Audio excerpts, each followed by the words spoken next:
Hello everyone, and welcome to today's SANS webcast. Next Level in Cyber Threat Intelligence Training, New Forensics 578. My name is Carol Auth of the SANS Institute, and I will be moderating today's webcast. Today's featured speaker is Robert M. Lee, SANS Instructor. If during the webcast you have any questions for Robert, please enter them into the questions window located on the GoToWebinar interface. We will be answering them during the Q&A session at the end of the presentation. And with that, I'd like to hand the webcast over to Robert. All right, thank you. And thanks for everyone joining me today. I appreciate it.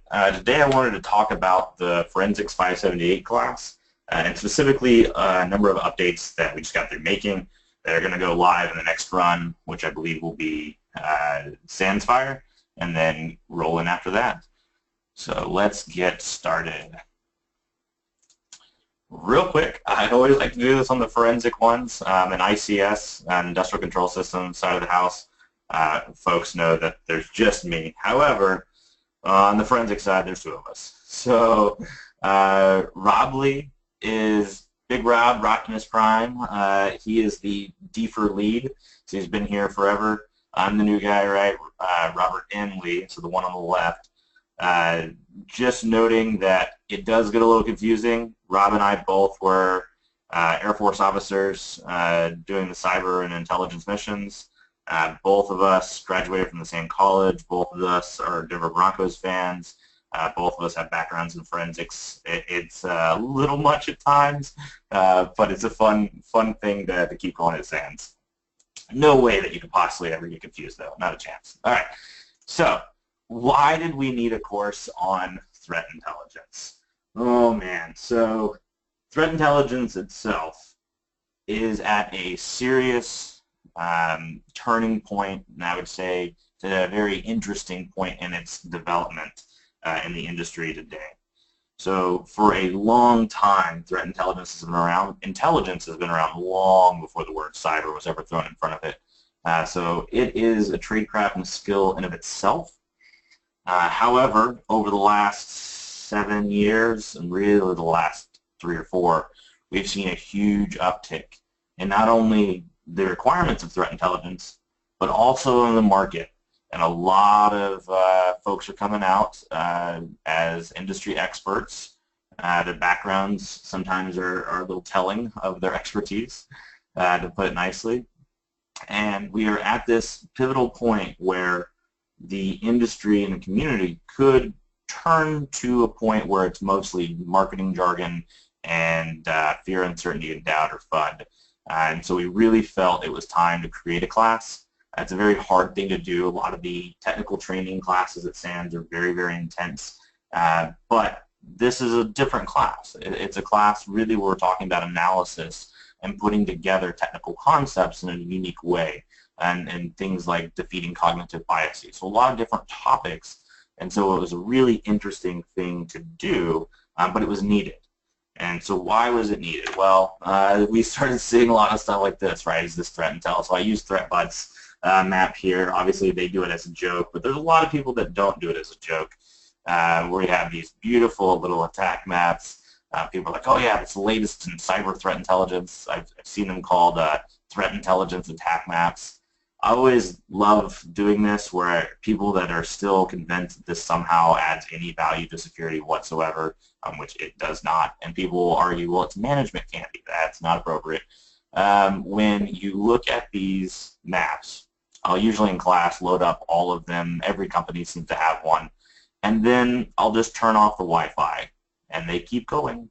And the attack maps still show live threat intelligence even though the internet went out like 5 minutes ago. So no, this doesn't qualify as threat intelligence. Well, what about this? So Jake Williams stood this up as a joke, but talking about cyber attribution, we see so much over-focus on attribution these days. You know, who attacked us? And so over at his company, he stood up this little fake website that every time you refresh it, it gives you a different cyber attack attribution report, right? Here we have John McAfee's Private Geek Hit Squad. I think probably my favorite thing is who's to blame? Of course, the director of the NSA. And will Fox News call it cyber terrorism? Yes, yes, they will.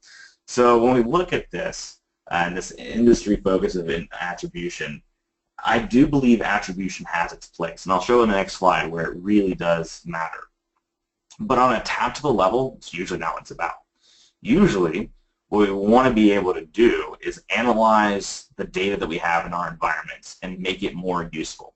We want to make the incident response team more efficient. We want to make security operations do better and be more attuned to the threats in the environment. We want to make sure that we're making better choices in our culture and in our investments in the organization. All of these things are areas that cyber threat intelligence can really play into and really contribute. It's really about making the organization better. Jump higher, run faster, be better. It's not about fixing all your issues. It's not about addressing your problems. And truthfully, it's not the starting place. I think that cyber threat intelligence can play a role in less mature organizations, especially as a starting place. If they get someone from the external coming in and saying, here's your threat landscape, here are industry threats that you're going to be coming up against now that you're moving into the industry or growing your company, here's areas where you should put your investment. But that investment isn't going to be stand up a cyber threat intelligence team. It's going to be things along the lines of taking a patch management program, nailing some of the SANS 20 critical controls, going after methods of data collection. So when I walk in and I see a company or an organization that says, I want a cyber threat intelligence team, one of the first questions I ask is, what do you want it for? And then after they can articulate that, if it's technical reasons, if the requirements are technical, one of the very first things I ask is, how long do you have data retention? How long do you have logging?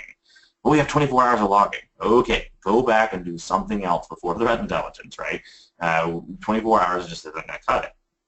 So there's a lot of focus on attribution these days as this quick hit, but I would note that it really doesn't do as much for folks as they think at the tactical level.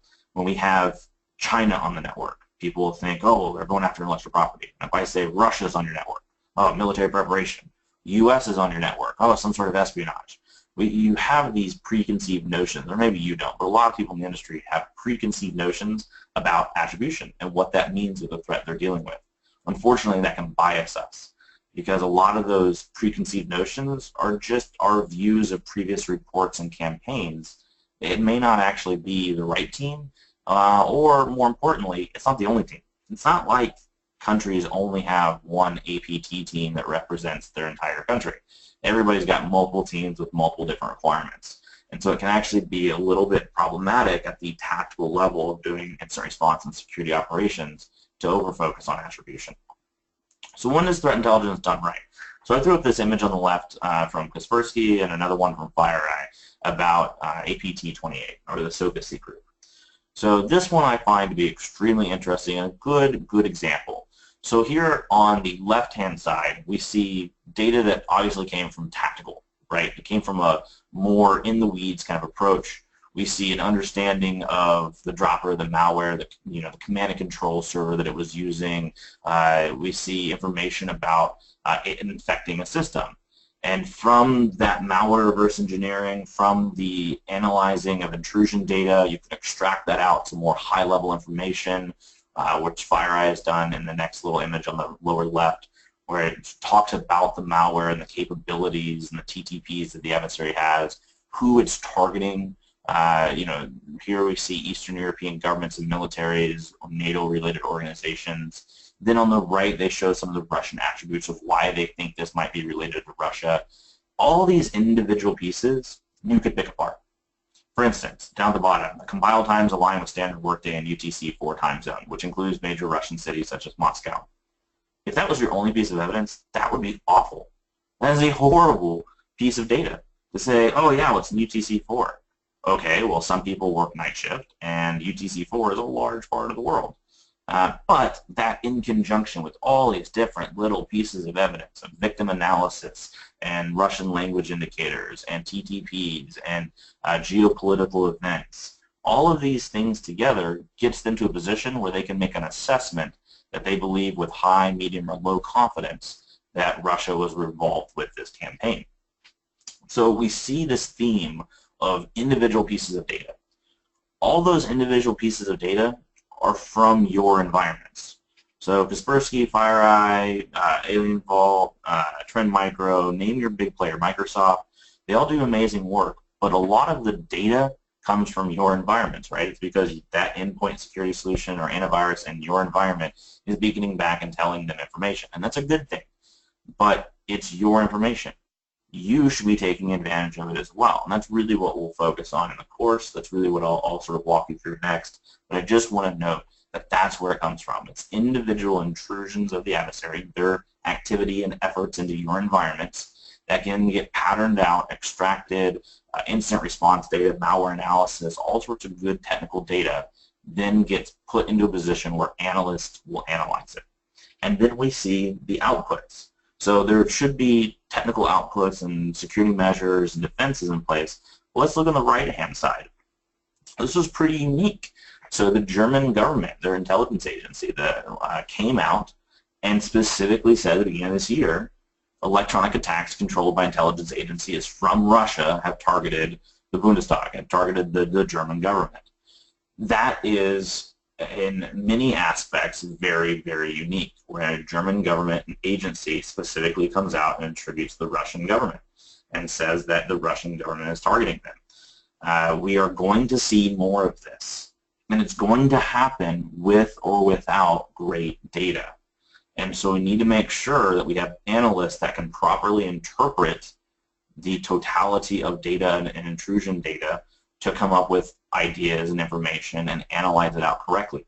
Because this information will not only make good security choices for companies and help them get to a better secure state, and help their processes out, but it will also contribute, whether we want it to or not, to national level understanding of their threat landscape. So there's a lot at play here.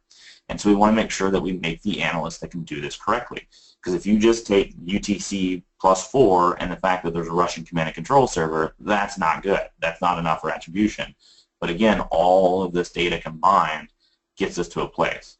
I also note, I mean, I love that picture of Putin there. I also wanted to note that any time you get to the place where Russia Times is coming out saying that you're similar to the CIA for blaming Putin, you know that your attribution's pretty good, right? Like at that point where you have the Russian underground trolling you or Russian Times coming out after you, you're probably hitting there. So I don't want to just focus this on Russia, though. Everybody does this, right? There's that children's book, Everybody Poops. That's how I feel about APTs, right? Everybody's got one. So the U.S. is targeting tons of people. Look at the Equation Group report. Germany is doing the same things. Canada, GCHQ in the UK, India, Pakistan, China, obviously. Every country does this. So that's not like we have this beautiful position in the world where we all live in ivory towers.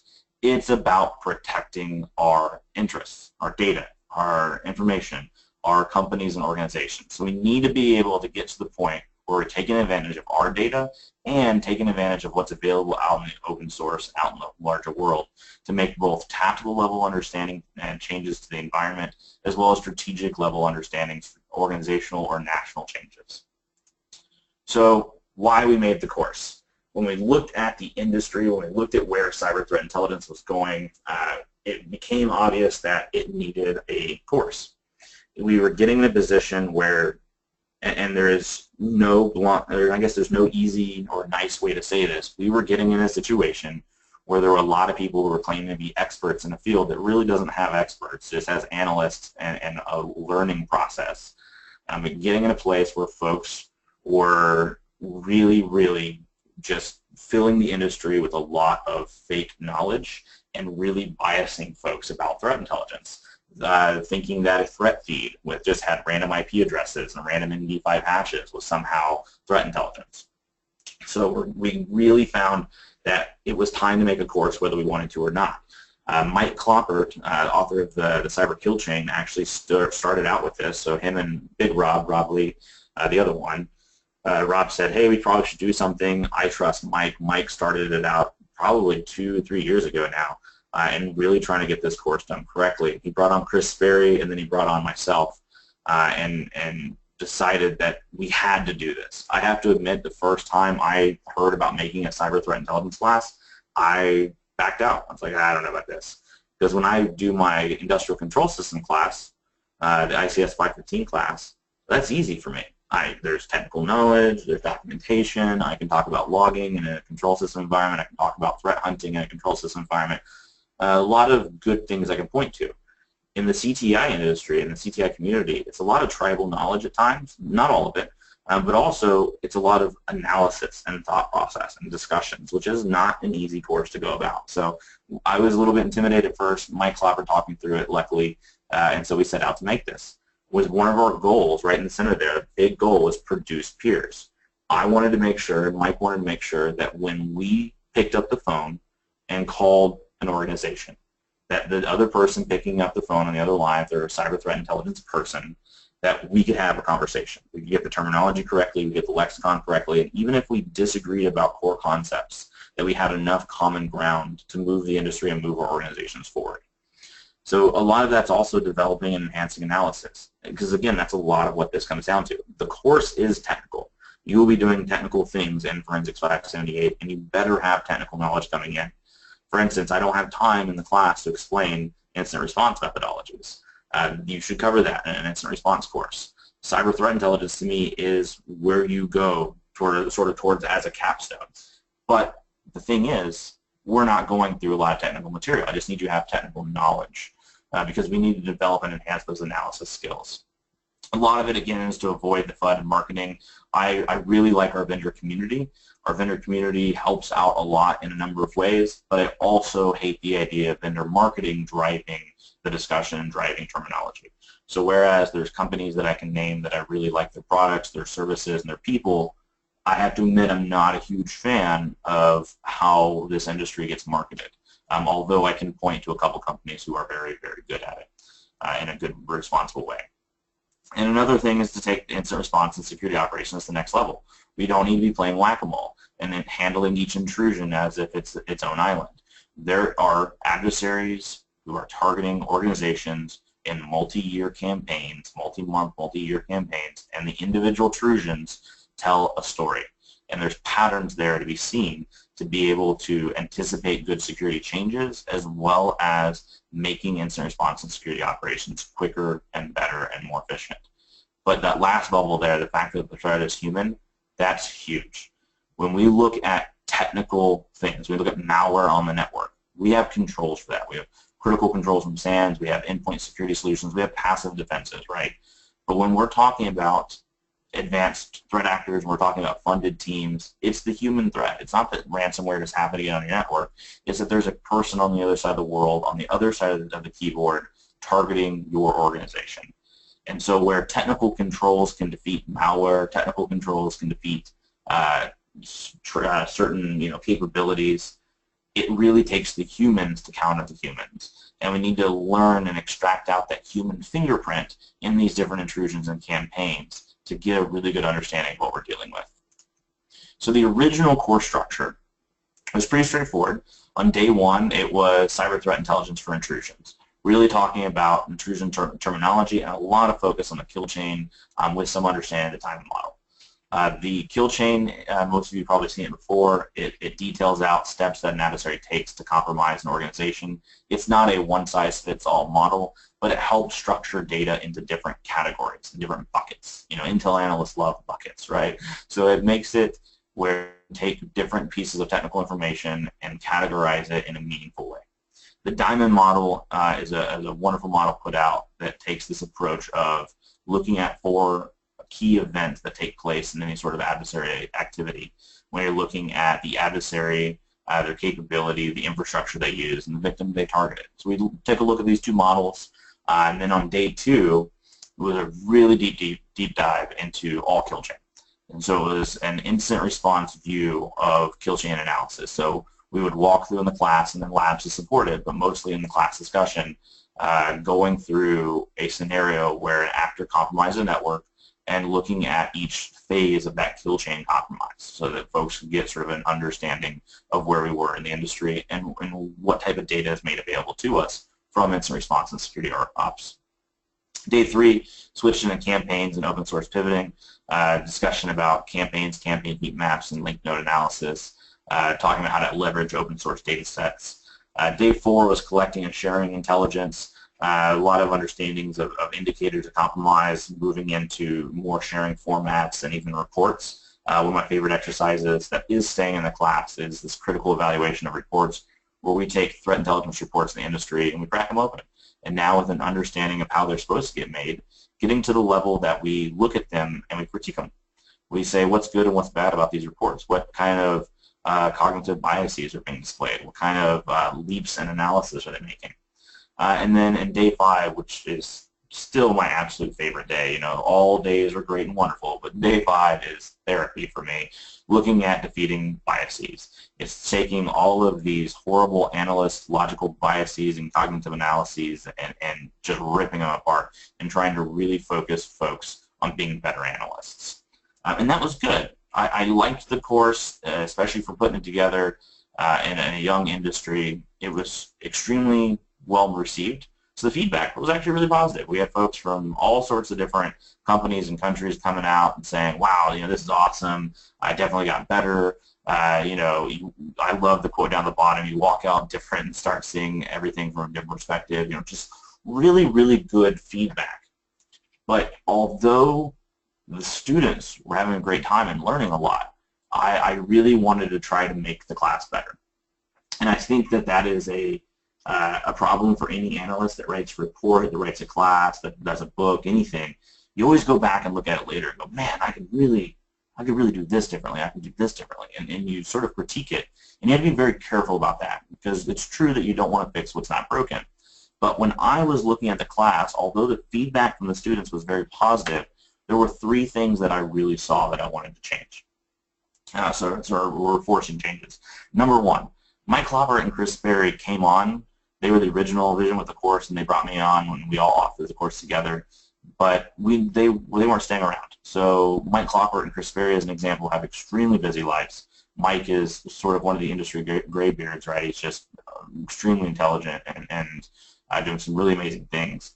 But he wanted to sort of build a class and get it started, but the intention wasn't to stay around and do course updates and whatnot. So we knew that I was going to be taking over the course. So I'm the lead author of the course now, but I still felt that we needed 3 course authors, because threat intelligence shouldn't be a one-man show. It should be a lot of feedback from the community, and there should be different perspectives right up front with the course authors in the course. So we're bringing on 2 new course authors, which I'll go over in the next slide. I'm very, very excited about who we brought on as well. The second thing that I saw from feedback, without the students telling me necessarily, but just what I observed, was that there's both a 400 and a 500 level class here. There's the 400 level class really with like day 1 kind of material, because you're trying to say, what is this intelligence terminology? So you're taking people from all walks of life. I have senior incident responders of 15 years coming in the class, at the same time that I have a guy or gal who was the firewall, and person that maintains the firewall that got blessed off to be the cyber threat intelligence team. At the same time that I'm dealing with folks who are brand new industry folks. So there was a lot of need to be able to go over a 400 level concepts of intel, but not 400 level concepts of incident response. I have 500 level concepts of incident response and security operations, and then 500 level concepts of cyber threat intelligence. So it was this weird way of dealing with all the different viewpoints that we're going to see. And so there needed to be a clear process, because what was happening is between Mike, Chris, and I, we were throwing 25 years of experience crammed into 5 days, and we were just trying to say, man, here's everything you're going to need in 5 days. Like, we want you to walk out, sweat, walk out going, whew, oh my goodness, and feel like you just became a rock star. I really hate industry rock stars, but you get the point. There's a lot there. So I needed to make sure that we instilled in the class a very clear process for students to follow. So that's getting added to the course, and I'll go over that in a couple slides as well. And then, although the main focus of the class is analysis skills and making you a better analyst and using your data and turning it into information and so forth, tech is a lot of fun, right? We are all usually technical people. Technical labs are fun. So even though I felt we had a lot of labs in the course, 3 to 4 a day, I wanted to jump that up to 4 to 5 to 6 a day to make sure that we had even more technical labs to really push the envelope a bit. So that gets us into the course authors. All right, so I don't know about you, but I love Super Smash Brothers. I never get time to do much these days. I run my company, I'm CEO of Dragos Security. I have my SANS courses, still trying to finish out my PhD. But in the very few chances that I get some spare time, my wife and I are definitely gaming on the Wii U. So I have just straight stolen from Nintendo, hopefully they don't sue me, this theme of an updated CTI Bros. So we are bringing on two new folks. So I attribute myself up there as Link. We're going to bring on Bowser. He's pretty much as awesome as Bowser, but also if you know him, he can get kind of very blunt with you, which I actually think is a much needed skill in the CTI space. I don't really have time for lofty answers, and I don't have time for padded answers where we're dealing with nation-state threats and we're dealing with organizational issues. So I love that he is our Bowser. We're bringing on Samus. She is a rock star. She is awesome, and I'll go through sort of her background in a second. I chose Samus for her because she was the OG, man. She came in like 1986, I think, is when Samus first debuted, and just killing it for a female hero long before sort of we were seeing a lot of female characters in games that weren't just overly, imaged in wrong directions. So Samus was awesome, and the person we're bringing on is awesome. And then, of course, we have King DDD up there, good old King DDD. So who is DDD? Well, he's not a course author, but I felt good old Big Rob Lee needed someone on the picture as well. To me, he's king of the DFIR program, so he gets to be King DDD. All right, so let's look at these folks. So Bowser, all right, Jake Williams. So Jake has been teaching the Forensics 578 class with me. So Jake and I have been touring the world teaching, but Jake is going to be coming on as a full course author now, and so he's got some sort of skunkworks projects he's working on, but he's also contributed to the latest version of the course, where we're really getting to benefit from a lot of his knowledge. Jake has been all over the industry in a lot of awesome places. He worked for the Department of Defense, good old Army guy, as well as various government agencies.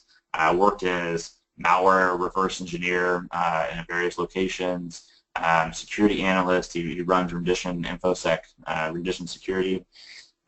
He is the co-author of our Forensic 610 malware analysis class. He is contributing author to our advanced exploit development class. Jake is awesome. So he is bringing some serious tech cred, as well as having been an intelligence analyst for a long time. Bringing some really good knowledge of adversary capabilities, both in the offense and in their capabilities in terms of malware analysis, and really bringing it for the class in that way. So our Samus is Rebecca. All right, so Rebecca Brown, oh my gosh, I'm so excited to get Rebecca on the course. Rebecca's a dear friend. She started out as a gunnery sergeant in the Marine Corps, working various walks of computer network operations. She then worked in a number of organizations and then landed now at Rapid7, where she's the threat intelligence lead for Rapid7. She is just awesome, has a lot of cool concepts and ideas, and really loves to hit on threat information sharing and threat intelligence sharing. So she's bringing a huge perspective for that to the course as well. I know a lot of organizations are struggling with that, so she's really complementing that approach, as well as just in general being awesome. So she's going to be part of the course now as well. She's already contributed a couple labs which are in this new version, and you'll start seeing her. She's going to be co-teaching with me and then co-teaching with Jake on her way to becoming a SANS Certified Instructor, and we will follow her along her journey. All right. So what about the process? So I mentioned course authors are changing. Now we've got this process. Well, it became very clear to me that everybody wants threat intelligence, right? It's got electrolytes. It's what plants crave. Everybody wants threat intelligence. But some organizations and folks don't really understand is really going into sort of how do we use threat intelligence? What are we actually doing with it? So when we look at threat intelligence as a process and as an organization and as a community, most organizations actually want threat intelligence consumption. So when you're looking out into the field of threat intelligence, you want somebody in your organization that can sit there and interpret what's going on in your organization well enough to look out to that large field of intelligence and consume what's out there to drive your security processes. You want to be action intelligence to make it useful for your folks. When most people talk about threat intelligence, that's what they mean, threat intelligence consumption. When most of us in the industry talk about threat intelligence, most of us have been around for a while, we think of threat intelligence generation, doing kill chain analysis on intrusions, abstracting that out for the diamond model, looking at competing hypotheses, taking into place, classic intelligence along with methodologies like Sherman Kent and Richard Heuer. So really getting into the active intelligence. So this pendulum swings back and forth for organizations trying to communicate about what they actually want. So I would be bold enough to say that most organizations want consumption. But most organizations that want consumption need to know how the intelligence is generated, whether or not they stand up a threat intelligence generation team. So I think the next sort of stepping stone in the maturity for the threat intelligence community is to see this divide. We will see companies and organizations start accurately saying if they want threat intelligence consumption or generation, or at least knowing how to articulate that in the right time. They may do both, but they will be able to say, look, we're doing consumption right now. We're trying to get intelligence and match it to our requirements to use it more effectively and do security more effectively. Whereas the generation side of the house is really trying to understand the adversary and generate intelligence. We'll see that drawn out as well. So when we see this process, and you're going to see this on the threat intelligence poster, so I'll talk about this at the end. There's this process between consuming and generating intelligence. And this is just one example. There's a ton of ways to do it. But when I look at this, and so I made this slide, generally anything that's bad graphics is going to be authored by me. So when we look on the consuming intelligence side, I attribute that to active defense. Active defense is not hackback, it's not beacons, it's not honey tokens, it's none of that crap. Active defense is the human analyst monitoring for, searching for threats inside their network and responding to them and remediating those cases. Threat hunting is a component of active defense, as an example. So when I look at consuming intelligence, one of the models here is the active cyber defense cycle. It's a model and a paper I authored for anybody that's interested. I admit to you, I only threw the word cyber in there because it made the acronym ACDC, and I thought that was super clever. But the model itself is kind of a SOC strategy of consuming intelligence to hunting in the network, performing tactics like network security monitoring, driving better instant response, and then doing some sort of threat evaluation matched to your environment, whether it's malware or human threat, to understand how to mitigate these things. On the generating intelligence side, the intelligence side that we cover a lot in the course, it's all about understanding adversary activity, abstracting out information from the data set itself, and deriving intelligence analysis and making assessments based off of what information we see. And so we really get into kill chain and diamond model analysis early on, and then move towards open source intelligence, move towards analysis and cognitive biases, and understanding how to attribute nation states even. So this is, to me, a sample CTI process that is now going to be in the class. It's one that I put out to the community that you can just use anyways, and it's on the CTI poster that I'll show you as well. This, to me, is a process that many organizations follow, whether they realize it or not. It is, I didn't give it any fancy name like active cyber defense cycle or anything like that, because I just want it to be a sample CTI process. I don't want it to get labeled incorrectly as the CTI process, as a certain specific model organization should follow. It's just one, just a sample process. You may have different ones. When I look at organizations and what process they should follow as a sample, and what we are going to use in the class to guide our methodology throughout the class, the very first thing is determine the intelligence requirements, right? So classic intelligence cycle, we really need to determine intelligence requirements to make sure that we're not generating a bunch of stuff that's not serving any purpose. We need to make sure that we aren't just going in circles and creating self-looking ice cream cones that produce beautiful reports and pew-pew attack maps without any actual value to the organization. Threat intelligence, to me, is one of the only components of a company where you can spend an enormous amount of money and accomplish absolutely nothing if you don't start it off correctly. So you got to determine your intelligence requirements. Maybe it's make incident response faster. Maybe it's generate a threat model of threats in your industry. Maybe it's understanding if a new partnership with a company is going to introduce extreme risk to your organization. So you have some sort of intelligence requirements. And then the first thing is analyze internal information. Everybody seems to love to jump out into the open source or get indicator feeds or all these things from other places. But the problem is if you don't have an understanding of yourself, if you don't look at the internal information that you already have, the intrusions that are already taking place, the adversary activity in your environment, you're not going to have any way to validate what you're getting. You're not going to have any way to understand it. You're going to get a lot of false positives and spend a lot of time generating cycles and using resources over very trivial things. So the number one thing is analyze internal information. The best threat intelligence in the world is in your networks. From there, you're going to enrich the information. You're going to go out into open source. You're going to find feeds that might be private feeds or reports. You'll find public sources of data and information. You're going to take what you found and you're going to enrich it. And this can be automated. You can know the queries you're going to run. If I know every time I get an IP address related to a command and control server, I'm going to look it up in a specific data set, and then from that data set, I'm going to look it up and download any BTI reports based off of it, or I'm going to see if there's any MD5 hashes that are connecting to it. You know, whatever your process is, define out a process for each one of these steps and automate as much as possible, because we just don't have time to deal with everything, but we want to be able to capitalize on as much as possible. So it's okay to automate. You can't automate everything. That validate the information phase, that's human. That's human-driven 100%, because I need to make sure that early on in this cycle, early on in this process, I've got a human looking, an analyst looking at this information so that I don't just make some really bad jumps. As an example, I can absolutely find that malware has been beaconing to command and control server. And I might also find that 30 different samples from 3 different campaigns from 2 different completely actors are going and communicating the same command and control server.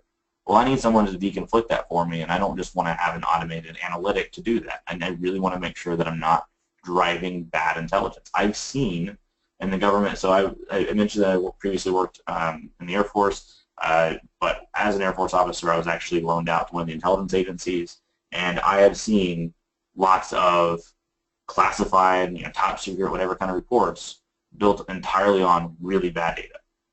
Not saying everything's like that, but it happens, and we get really bad intelligence sometimes because someone didn't validate along the way.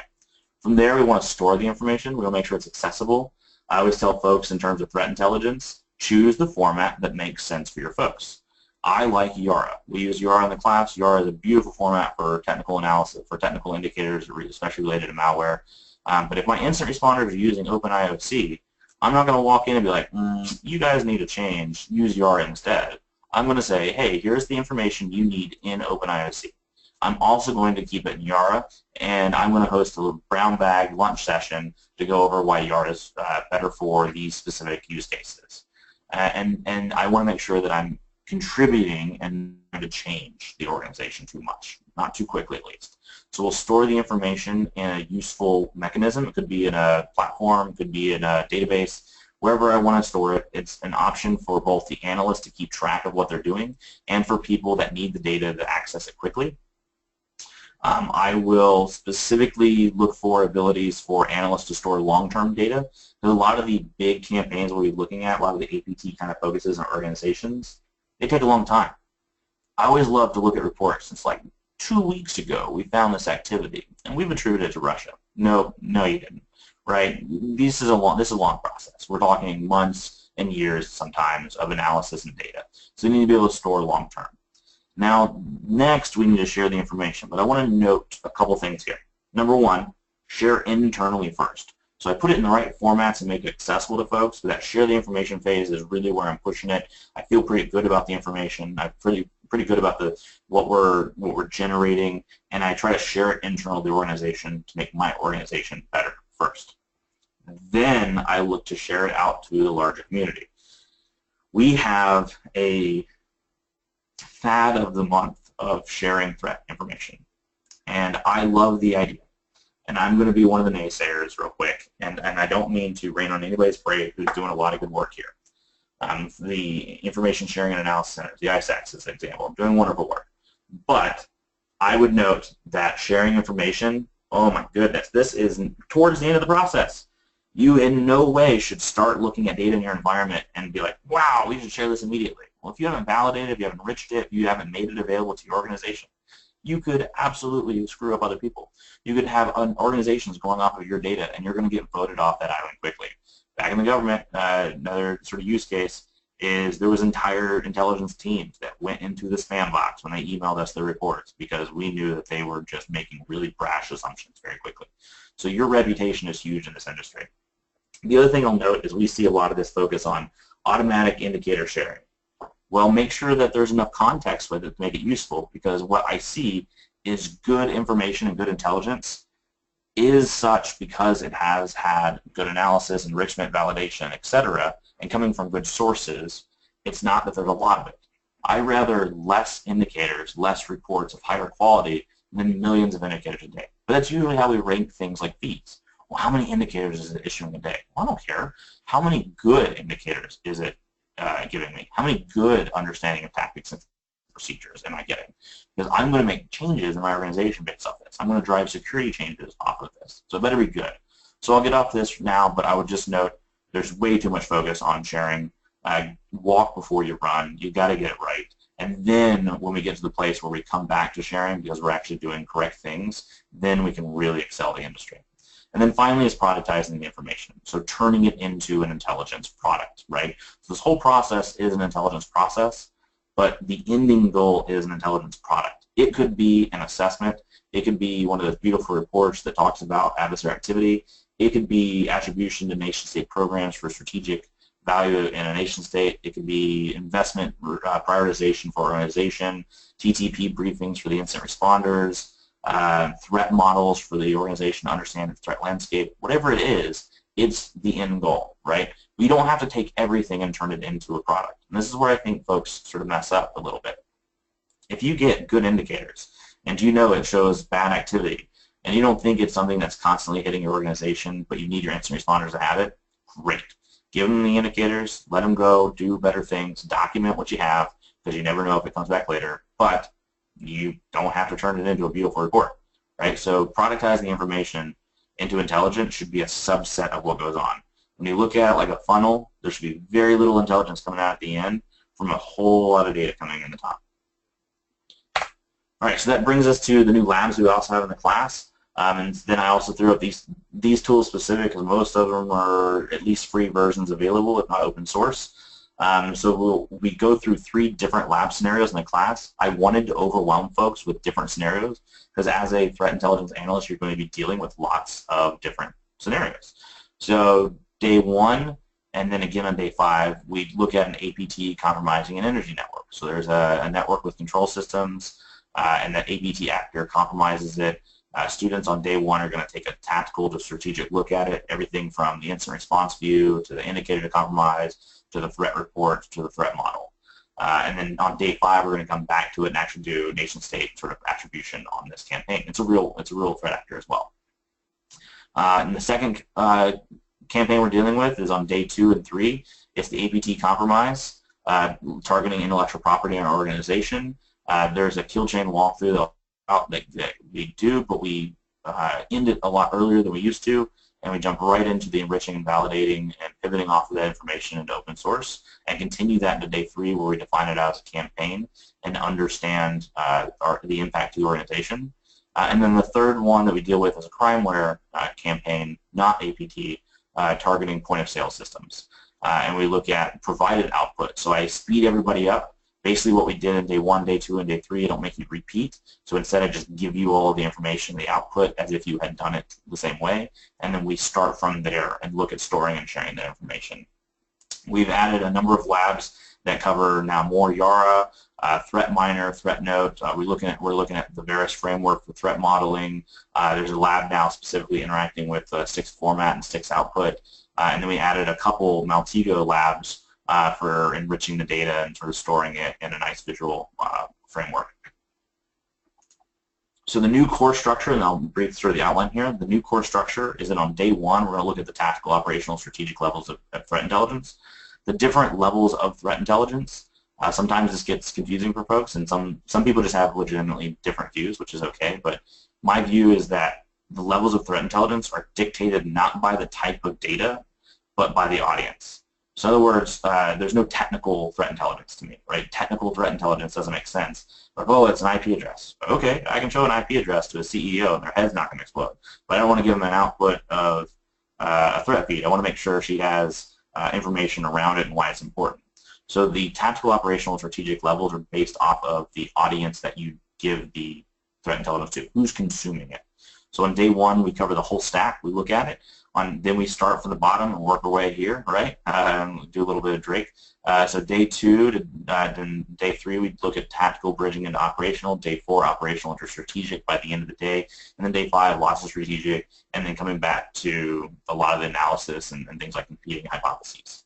So our new core structure, we left a lot of the in place. We added the process, we added the labs, and we added a lot more content from each one of the authors, new author specialties, and we had a lot more examples. So in day 1, instead of focusing a lot on kill chain up front, since we do it on day, it's a lot more coverage of classic intel, folks like Sherman Kent, looking at the things that intelligence has sort of shaped our industry, looking at more APT examples and campaigns and how they were done before, looking at the ingredients on the hot dog package, if you will, and going throughout the course, giving an overview of intel to different audiences and that, tactical to strategic approach. Then day 2, the tactical piece, where it's the kill chain for intrusion analysis. We walk through the analyzing internal information to enriching it with OSINT to validating it as well. And then day 3, lots more examples of adversary campaigns, taking a look at groups like SOVAC Equation Group, looking at Black Energy and the Sandworm team, lots of different actors, and emphasizing that internal data and how that's used to define campaigns. I throw a lot of these tropes we see in the industry out on this, like, let's call it Jedi Panda, so we talk about naming conventions as well and what's good and what's bad to do. And then we transition that process into day 4, where it's this mix of professional OSINT tools. We have some professional tools that we show in the class as well. So, a threat intelligence platform as well, and what you might see in the industry. We mix that with the open standards like the RN sticks. And then on day 5 now, lots more examples of logical fallacies and cognitive biases. That always ended up being an extremely high point for the class. Lots of folks love looking at examples of these and learning sort of better analysis techniques. So we've added a lot more of that in. And then I wanted to make sure there was something open-ended. I wanted to sort of let you test yourselves out in the course, sort of as a capstone on day 5. So now at the end, there's an open-ended lab where we look at 2 different labs. I give you the real data from the Ukraine cyber attack. There was in December an attack that took place by the Sandworm team that actually caused power outages in Ukraine. So it was this really, really interesting event with lots of cases from this geopolitical value to the tactical level data. So you get some samples and some indicators, and then all the tools that we use throughout the course. And we have this open-ended lab where you go out and enrich and figure out as much as you can, and then we discuss as a class. So a pretty fun exercise. So the output of all this and the output of the class, right, is specifically taking the classic terminology in tradecraft and utilizing our own data better and honing our analyst skills to really be able to generate intelligence for multiple audiences and really helping you become a well-rounded analyst. All right, so as I close out here, we're already starting to get a bunch of questions over the side. Please feel free to keep posting them. I will give you now the freebie. So I mentioned to my folks on Twitter, the ones that are sort of watching me on Twitter there, I have a couple of things in the industry that I do, but one of the things I'm really proud of is I wrote a book a while ago called SCADA and Me, a book for children in management. It was where I was trying to educate my management at the time in the government on what critical infrastructure and what ICS and SCADA is. So good old little Bobby, I kept going with it. It's a weekly comic I put out free to the industry. So I'm announcing the second book. It's actually going to be Threat Intelligence and Me. So here's the first rough drawings of it as well. I always put little Bobby comics in my presentations. I didn't have any today that fit the topic, so I at least wanted to give out the freebie and say, here's the first 2 pages of the Threat Intelligence and Me book we got going on. I love little Bobby here, and he's like, so it's Jeff Haas and I write and make this. These are the pre-colored rough sketches. But Matt, what's threat intelligence? Matt's like, you've been talking to vendors again, haven't you, little Bobby? He's like, let me show you what it is. And so first you need to know what a threat is. Little Bobby says, well, I already know that. Pop quizzes, boy bands, and Instagram filters. So little Bobby will be going on his adventure. I'll end up throwing some little Bobby comics in the class as well. It's always nice to keep a little levity, and you'll be seeing more of that. The second freebie, though, the one that I really like, is this SANS DFIR poster. So it's out now. I put the link down there at the bottom. Talks about all the concepts that we talked about today. Talks about tactical, operational, strategic intelligence, the AC/DC cycle. Talks about the difference between generating and consuming, what a TTP actually is, defines out the sample CTI process that we went over, and then gives a lot of citations for papers and references of value, and understanding these models. You can expect to learn this and a whole lot more with a lot of case studies and labs in the course. But I wanted to put as much onto a poster as well, especially those of you that have seen the posters before. Usually our SANS DFIR posters are very technical. They talk about what log files to look at, what tools and commands to use. So a lot of pictures and images. For this one, you'll notice a lot of text. That's because this is analysis-based, right? And so I wanted to give you sort of the Reader's Digest version of what you need to know about threat intelligence and what can help guide your processes internally. All right, with that, let's look at some of the questions. And then up there in the corner, SANS.org/FOR578, Forensics 578. That's where you can go find the course and where we all have upcoming classes. So diving into the questions, will there be a GX certification in the near future for this course? In the near future, no. In the future, yes. Usually it takes about a year. So I asked GIAC, which is separate from SANS, but I asked GIAC to sort of push back on this a little bit. I know everybody wants a certification, but I wanted to make sure we got the course to a very solid state. I feel that we are there now, so we're going to look at starting that GIAC process. Again, it will probably take anywhere from 9 to 16 months, probably around 12, to actually do out correctly. Everybody that takes the class before the certification is available does get grandfathered into taking the certification at the discounted rate, though, because when you take a certification, you get like I think it's like $500 off the certification. So you'll get that if you take the course anyways. And when you sign up for the certification, you get the updated materials. So if there's any other changes made, you'll get those updates and changes. So if you took the class previously and we're making all these changes now, when you go to take the certification, you will get access to MP3s and so forth to get caught up. All right, next question. Any plan on this course to get on demand? Yes, absolutely. So that'll come sooner. We're actually going to be recording for on demand in my class at the DFIR Summit, I believe is the plan right now. That means a couple months after that it'll be available. So I would anticipate the next 5 to 6 months we'll have the on demand available.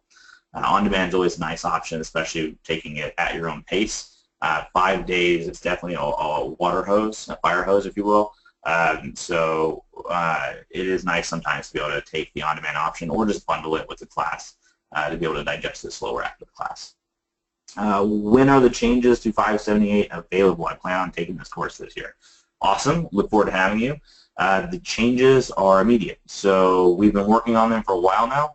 And the next time the class is offered, which is SANS FIRE, I believe, with Jake Williams, they'll be made available. So you will see them. Anybody that's watching this webcast, you will have it available to you immediately. So the next time we take the class. So I've been working on this behind the scenes with the course authors for the last 6 months, trying to, 5 to 6 months, and lots of review and lots of internal processes at SANS to make sure it's up to speed. So that puts us in a place where we can launch it and feel pretty confident with it. We put so many poor beta testers through every single one of my labs to catch all the different mistakes that I often make at 2 o'clock in the morning building slides and labs. Let's see. Perfect. So that's what the questions I have right now. Anybody else have any questions they want to throw up onto the screen before I end the webcast? While we're going through that, I would just note that we do have lots of different opportunities coming up to take the class. Again, DFIR list, and I'll note this as nicely as I can. This class sells out fast. There's a lot of people that want the training, a lot of people that need the training. So some of these probably are already. I think these are the ones that haven't sold out yet. So the DFIR Summit, I think there's 1 seat left. The Denver, Colorado, the San Antonio, and the Chicago one all have seats left as well. London's already sold out, as well as a number of other places. But we are doing a lot of these classes specifically to meet the demand.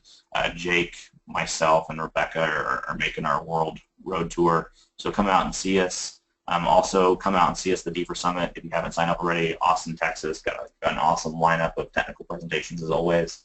And with that, I don't see any more questions, so I'm going to go ahead and end it. If Carol is ready to close us on out, I really appreciate you all taking the time out today to take part in this with me. It is recorded, so we made it available to you for anybody that wants to share it out. And I hope to see you upcoming in one of the Forensics 578 classes. Oh, hold on. For a flyaway incident response team does not have a single environment they operate in. How does one leverage CTI? Oh, man. So you should have, if you have a CTI team back as part of the organization, they can definitely help out your incident response team. Usually what I have the CTI teams do in that case, and I had to deal with this actually, where one of the organizations I worked with had flyaway kits going in all sorts of different parts of the world. We had the CTI team look at the threat landscape in the area, look at geopolitical conflict, look at APT actors and different capabilities that have been present in the areas, and give some sort of like pre-briefing to the incident responders before they went. At the same time, they're still working the data to be able to get indicators of compromise related to those type of activities so that they can push things like Dragos signatures to the incident responders to scan across memory images and system images that they took at the environment.